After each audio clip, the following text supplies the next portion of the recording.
Okay, so like way back in the peak of lockdown time, everyone was stuck in their house, we're all making sourdough. We all finally had the perfect excuse to not hang out with that one friend. You know what I'm talking about. Your mom's like, I hardly ever see you anymore. And you're like, yeah, I know, it's great, right? Elbow bumping was a thing for a long time. That was weird. But in the middle of all this, 2021, Disney came out with the movie Encanto. Given the circumstances, it didn't really do that well at the box office, understandably. But when it came to Disney Plus, oh boy, this movie was the biggest thing ever. And I never got around to watching it. I guess I was just too busy anticipating the third after movie.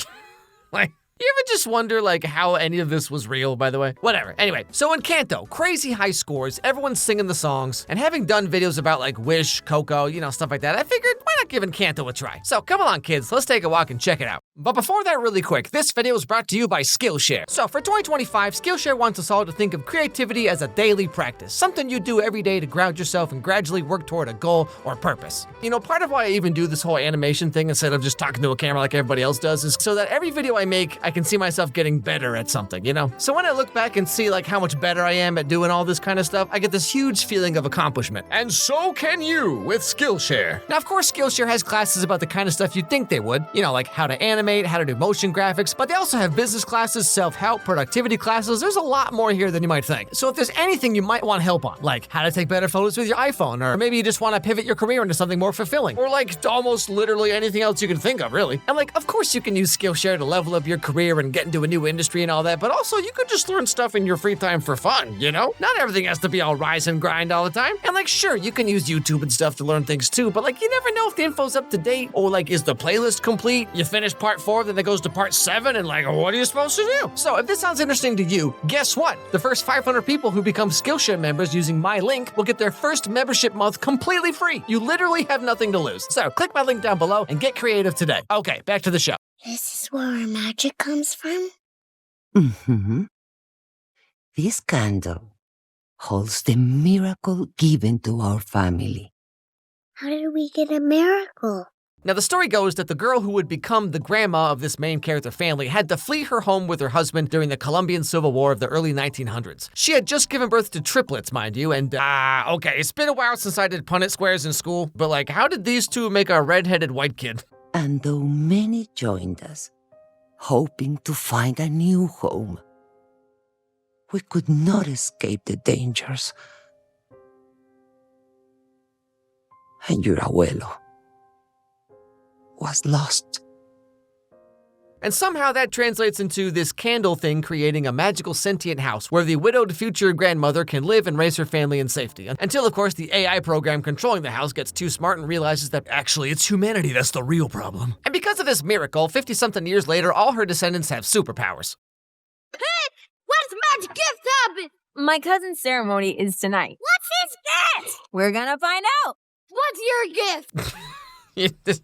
This is basically just me after half a can of Monster Energy. So the opening song tells us about this family called the Madrigals, and our main character here, Maribel, tells us about everyone's superpowers. Her sister Luisa is super strong. Although her strength has nothing to do with how much muscle she has, could someone with super strength even actually build muscle, technically? I don't know. Anyway, there's this kid, Camilo, who can shapeshift. Mirabel's mom can cure any ailment of any kind by making food. This girl controls the weather with her emotions. Dolores over here has super hearing, and Mirabel's other sister, Isabella, can do this. My older sisters, Isabella and Luisa.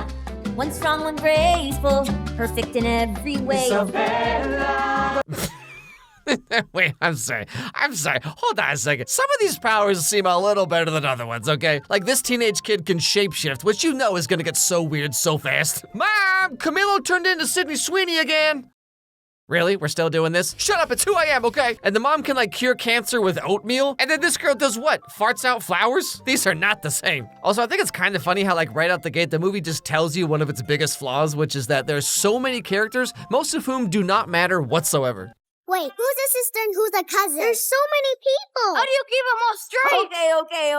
Okay. Of course, for a variety of reasons, it makes total sense that the family would be really big, but they spend the entire opening song telling us about how big the family is, and they tell us everyone's name and their superpower and their personality and all this stuff that really adds nothing to the movie except more characters to fill more time. Miguel from COCO also has a big family, but they don't try to make you care about each individual person, you know what I mean? Oh, and there's also this guy, Mirabel's uncle, named Bruno, and for some mysterious reason, no one talks about Bruno, which they remind you of about 4 trillion times in this movie. Anyway, so then we finally get to Mirabel and her superpower gift miracle magic. I gave you the special since you're the only Madrigal kid with no gift. I call it the not special since, you have no gift. And tell Antonio good luck. Last gift ceremony was a bummer. Last one being yours, that did not work. Yeah, okay, I think they got it, thank you. This is like when your parents just like can't ever not bring up that thing you did that one time. Hey Dad, can you pass me the mashed potatoes? I don't know, can you pass your math test without sneaking out to go to a party I specifically told you not to go to? Just so you can make out with some dude named Connor of all things? Actually, I'll just starve, it's fine. Anyway, so that night is the gift awakening ceremony for this little guy, where the house is gonna give him his own room and everyone's gonna find out what his magical gift is. You have nothing to worry about. You're gonna get your gift and open that door, and it's gonna be the coolest ever. I know it. What if it doesn't work? Yeah, I know, right? And even if it does, you got like a 50-50 chance you're gonna get one of the dumb powers, like your toenails grow really fast or something. I understand you. Of course they can come. So this kid's magic power is that he can talk to animals, and so therefore his new bedroom is just the entire Amazon rainforest. It's bigger on the inside.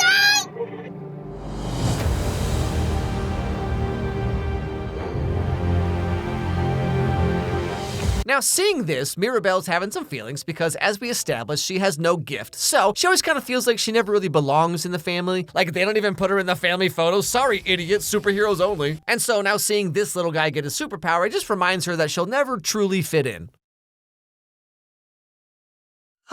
We need a picture. Everyone, come.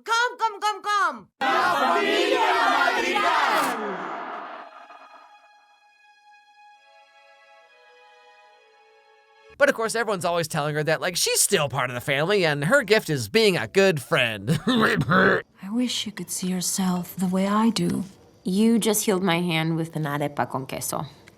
I healed your hand with my love for my daughter, with her wonderful brain, big heart. And you write really good Harry Styles fanfic, and like, it's so cool how you don't even let it bother you that all those guys keep ghosting you after one date, you know? Like, you're so inspirational. But okay, so in the middle of all this, Mirabel starts to notice something a little strange happening to their magic sentient house.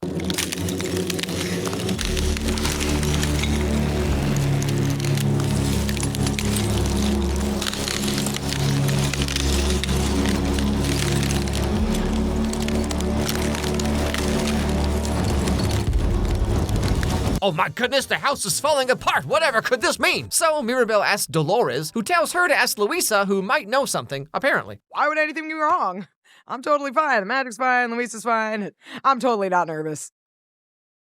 Your eyes doing the thing. I'm the strong one. I'm not nervous. And so we find out via song that Luisa has anxiety about being a hot muscle mommy. I mean, come on, who among us? And like, the song is visually really cool. Like, I love when people use the animation medium properly, you know what I mean? Because like, in animation, you can do whatever you want, so why wouldn't you? But as a whole, the songs in this movie, like, they're just kind of whatever. Lin-Manuel Miranda made some really incredible songs for Moana 1, but then this movie is just like why does almost every song have to have like a Hamilton rap section? Like, why? Like, in the moment, the songs are fun and kind of different, but man, Disney hasn't had like a Let It Go, How Far I'll Go, or Go the Distance in like almost 10 years. However, The gist of the song is that Luisa feels like her powers have been slipping lately. Ups once, before Tio Bruno left, he had like some terrible vision about it. Tio Bruno? What was in his vision? No one knows. They never found it. But if something's wrong with the magic, start with Bruno's tower. Find that vision. So like, okay, we're 40 minutes into this movie, and finally things start happening. But like, the actual story of the movie, like the things the characters do and why, it feels so slapped together. The first 40 minutes, no one really does anything except we explain who the family is and they have powers, but Mirabel doesn't. Harumph, harumph. And then suddenly out of nowhere, it's like, oh no, the house is falling apart. Yeah, I don't know, go ask Luisa. Yeah, I don't know, check Bruno's tower and find a vision or something. What does that even mean? I don't know, bye. Wait, how do you find a vision? What am I even looking for? Exactly, that's what I'm talking about. And so she does kind of just go to Bruno's tower room and has to piece together this glass mirror thing that apparently is a vision, and you'll never guess what she sees.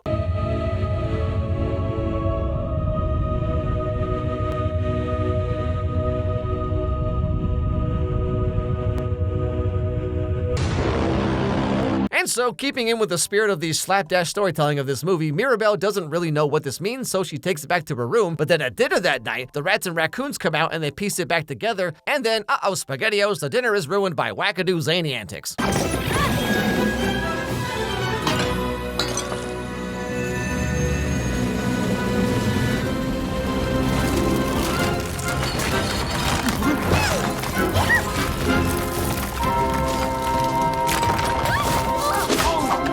Sorry, whoops. All of this is happening in the middle of Isabel's engagement dinner party thing, where this guy was gonna ask her to marry him, which we only just learned was happening like maybe 15 minutes ago, and didn't really seem like that big of a deal because we don't get to know Isabella very well since there's 14 other characters doing stuff at the same time. And then Isabella's really mad at Mirabel because her night was ruined and it's all her fault. Like, nothing in this movie feels important because it's so sudden and unearned. Like, okay, for example, if way back when we first met Isabella, if she was like, golly gee willikers, Mirabel, I sure can't wait to marry my super hot himbo boyfriend, and then Mirabel ruined it, that would probably mean a lot more to us, the audience, watching this scene. Anyway, so, after everything is ruined forever, this happens. Gotta be an explanation. I hate you! Oh, I'm a loser! Lisa! What did you do? I'm not doing anything! It's Bruno's vision! It's...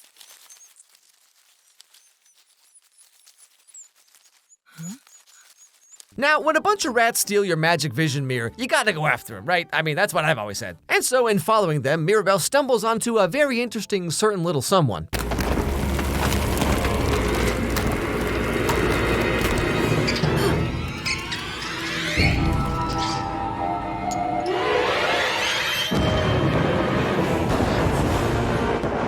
OMG, is that who I think it is? So, after chasing him down, Mirabel has like 1,000 questions for this guy, who is Bruno, in case you didn't pick up on that. Have you been in here? Patching the cracks? Oh, that? No. I'm too scared to go near those things. All the patching's done by Hernando. Who is Hernando? I'm Hernando and I'm scared of nothing. It's actually me. Yeah, you know, this dude kind of seems like one of those uncles who knows a lot about age of consent laws. So, the story goes that Bruno never actually left, he just moved into the walls of the house itself, and he's been living here for years so that no one will ask him to tell the future ever again. Again, like I said earlier, Bruno can see the future and the mom can cure cancer, but then this girl can do this? The grandma's like, we have to use our powers to help people in need. The heck is this even doing, Grandma? Hey, you know how the weather changes based on my mood? Hey, it's a nice farm you got there feeding the whole village. Sure to be a shame if someone didn't Venmo me $100 and put me in a bad mood all day. I left my tower, which was, a lot of stairs, and in here, kitchen adjacent. Ooh, plus free entertainment. Oh, is that what all the whipped cream cans are for? Game shows. Telenovelas. Their love could never be. I don't understand. Well, because she's his aunt and she has amnesia, so she can't remember that she's his aunt. See, I say it's like a very forbidden kind of... Wait, the heck kind of movie is this, Disney? Anyway, so because Mirabel saw Bruno's vision that was about her, apparently, she asked him to try again and see if they can't figure out how Mirabel fits into all this. You might want to hang on.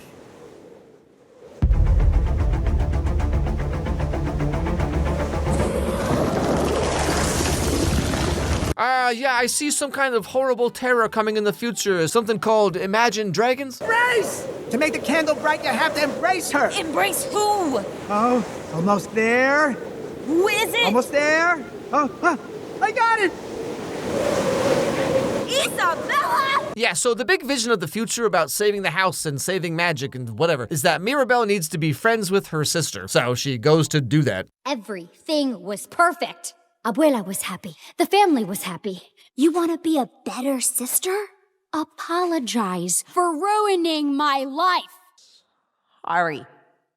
That your life is so great. Okay, well, you were doing so good there for like 3 seconds. I've been stuck being perfect my whole entire life. So marry that big dumb honk. I never wanted to marry him. So in the movie thus far, we've seen them kind of have like a pretty normal sister rivalry, sibling neener kind of thing, which actually, apparently, was them having a deep-rooted hatred of each other that's been destroying the house. This is all given to us in one song, by the way. We just learned Isabella was going to be engaged like right before it happened, and then all this sisterly whatever this is given to us in one song where, oh, by the way, we hate each other. Also, by the way, I'm mad at you for ruining my life, except just kidding, I didn't want to get married anyway because I want to be an alt girl. And like this is all in one song. There's no build up or payoff to anything that's been happening thus far. But even when the engagement was ruined, Isabella being upset was like an afterthought in that scene. Gotta be an explanation. I hate you! Oh, I'm a loser. Lisa! What did you do? The movie feels so ADHD. It's just like nothing builds or grows, it just happens. I think one big reason for this is because for the most part, the movie feels very aimless. Like Mirabelle is trying to save the house, but like how? Why? From what exactly? She just kind of goes from person to person like waiting for something to happen. Even finding Bruno, who's really important to the story, she just stumbles onto him by accident. Finding him wasn't some goal she achieved, you know what I mean? Again, like I said, a lot of the plot points of this movie feel like they have no weight. Anyway, so they're friends now. You're a bad influence. What is going on? Abuela, it's okay. We're gonna save the miracle. The magic. What are you talking about? Look at our home! Look at your sister! Please, just... But of course, the abuela is not happy that things aren't going exactly how she wants, and everything bad that's ever happened ever is all because of Mirabelle. I will never be good enough for you. Will I? No matter how hard I try. And this causes the house to completely collapse and everyone's magic is gone because the miracle candle's been snuffed out. Now, Mirabelle somehow thinks that this is all her fault, so she goes to sit down and cry down by the river. And then her grandma shows up to apologize, which is how you know this is a magical fantasy movie, okay? Because like, when has anyone's grandma responded to criticism with anything except, well, sorry, I want the best for you. Guess I'm just the worst grandma ever, aren't I? I've never been able to come back here. This river is where we were given our miracle. Where, Abuelo Pedro?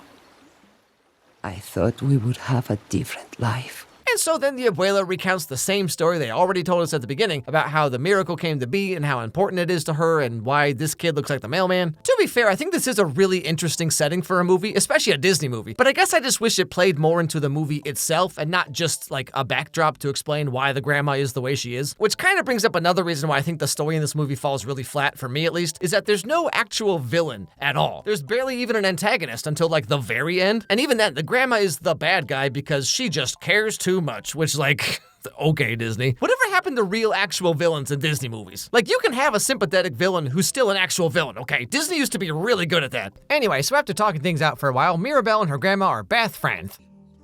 I asked my Pedro for help.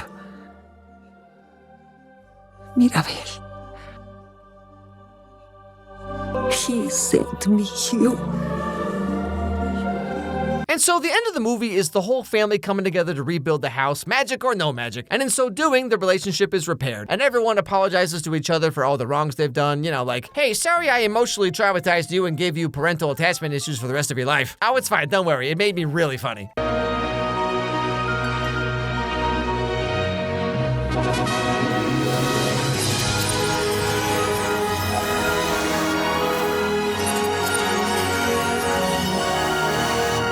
That's right, everybody. Mirabelle maybe can't shapeshift or lift up mountains or whatever, but her gift is being a good sister, daughter, cousin, aunt. And that's more or less Disney's Encanto. Now, okay, despite overwhelming evidence to the contrary, I do think this movie's pretty alright. As I've said probably countless times with other videos, I think the movie itself could have been a lot better if they trimmed some of the fat and focused more on just a few characters and let those relationships and motivations have time to like organically grow instead of just telling us that like, this is important, therefore you should care. You know, the movie's very pretty, it's very technically impressive, although most of the characters move kind of like they're in Hotel Transylvania, you know, because you gotta keep those jingling keys going for the kids, you know what I'm saying? But I mean, like, all in all, it's fine. It could have been a lot better, but I mean, you know, eh. Hey everybody, thanks for watching this video. If you liked it, please watch another one, because that's how the algorithm works. So click on this one that's being recommended to you right now, right here on the screen. It actually helps a lot if you do that, because like that's how YouTube knows that my videos are worth caring about. Anyway, hope I made your day a little bit better, and I'll see you all next time.